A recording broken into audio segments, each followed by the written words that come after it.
اعوذ باللہ من الشیطان الرجیم بسم اللہ الرحمن الرحیم اللہم صلی علی محمد وعلی آل محمد کما صلیت علی ابراہیم وعلی آل ابراہیم انک حمید مجید اللہم بارک علی محمد وعلی آل محمد کما بارکت علی ابراہیم وعلی آل ابراہیم انک حمید مجید رب اشرح لی صدری ویسر لی امری واحلل عقدۃ من لسانی یفقہوا قولی۔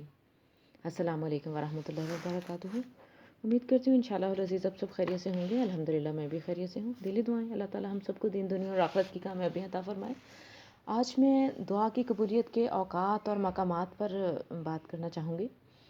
وہ وقت جب دعا قبول ہوتی ہے اور وہ جگہیں جہاں پہ اللہ تعالیٰ کی گئی دعا کو قبول فرماتے ہیں۔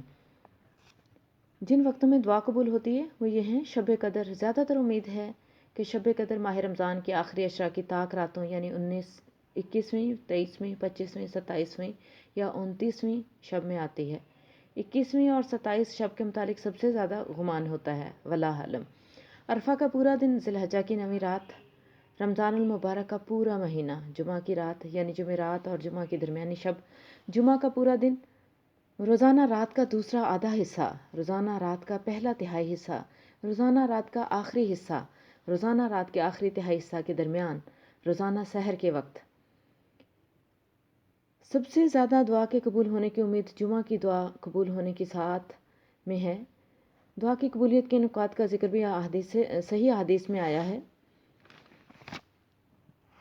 یہ ساعت امام خطبہ کے لیے ممبر پر بیٹھنے سے لے کر نماز جمعہ ختم ہونے تک ہے، جماعت کھڑی ہونے کے وقت سے لے کر سلام پھیرنے تک ہے۔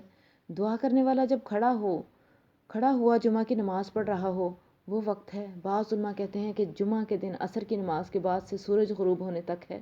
بعض علماء کہتے ہیں کہ جمعہ کے دن آخری ساعت ہے۔ بعض علماء کہتے ہیں کہ جمعہ کے دن صبح صادق نکلنے سے سورج طلوع ہونے تک ہے۔ بعض علماء کہتے ہیں کہ جمعہ کے دن سورج طلوع ہونے کے بعد ہے۔ مشہور صحابی ابو ذر غفاری رضی اللہ عنہ کا مذہب یہ ہے کہ ساعت اجابت یعنی جمعہ کے دن دوپہر کو سورج ڈھلنے سے ذرا دیر بعد سے ایک ہاتھ کے بقدر سورج ڈھلنے تک ہے۔ حسن حسین کے مصنف امام جزری رحمہ اللہ فرماتے ہیں: میرا تو عقیدہ یہ ہے کہ ساعت اجابت امام کے جمعہ کی نماز میں سورہ فاتحہ پڑھنے سے لے کر آمین کہنے تک کے درمیان ہے، تاکہ جو حدیثیں رسول اللہ صلی اللہ علیہ وآلہ وسلم سے صحیح سند کے ساتھ وارد ہوئی ہیں وہ سب اس مذکورہ بالا صورت میں جمع ہو جائیں، جیسا کہ میں نے ایک دوسرے مقام پر اس کو واضح طور پر بیان کیا ہے۔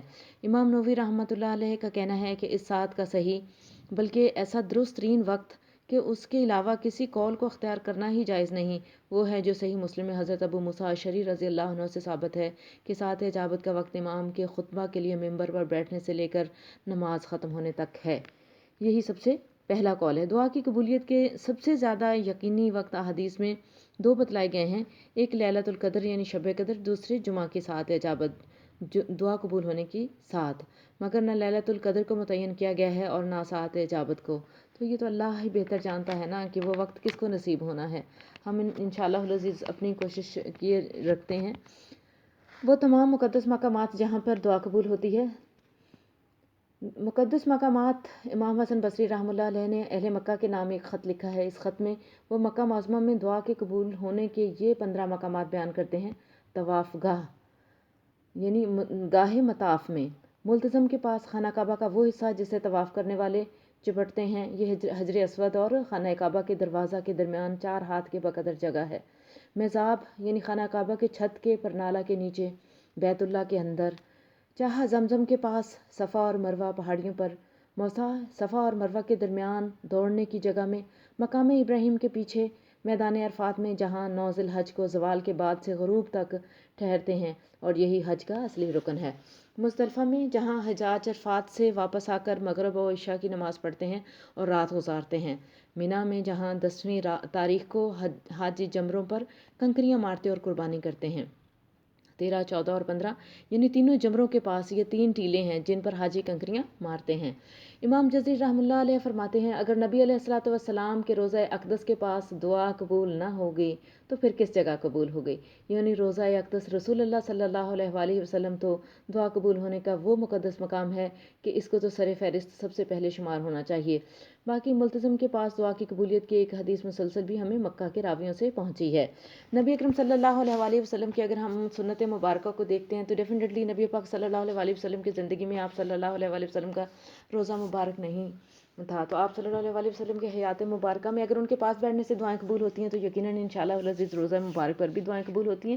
قبولیت دعا کے کچھ اور اوقات مقامات ہیں، ایک اور جگہ سے جو مجھے ملی ہیں ان کا ذکر کرتی ہوں۔ لیلۃ القدر میں، رات کے آخری حصے میں اور ہر رات کی گھڑی، اذان اور اقامت کے درمیان، فرض نمازوں کے بعد، بارش کے وقت، میدان جنگ میں، جمعہ کے دن آب زمزم پیتے وقت، سجدے کی حالت میں، رات کو آنکھ کھلے تو اس وقت، آخری تشہد میں، مسلمان بھائی کی عدم موجودگی میں اس کے لیے دعا کرنا، یوم عرفہ یعنی 9 ذی الحج کی دعا، روزہ افطار کرتے وقت، ذکر کی مجلسوں میں مصیبت کے وقت کی گئی دعا، سفر کی حالت میں کی گئی دعا، رمی کے بعد کی گئی دعا، کوہ صفا پر کی گئی دعا اور کوہ مروہ پر کی گئی دعا، کعبہ میں داخل ہوتے وقت کی دعا اور مشعر حرام کے پاس کی گئی دعا، یہ دعائیں قبول ہوتی ہیں۔ وہ لوگ جن کی دعائیں کبھی رد ہی نہیں ہوتی ہیں، جلدی قبول ہوتی ہیں، مظلوم کی دعا، باپ کی اپنے بچے کے لیے دعا، مسافر کی دعا، روزہ دار کی دعا، امام عادل کی دعا، نیک اولاد کی اپنے والدین کے لیے دعا،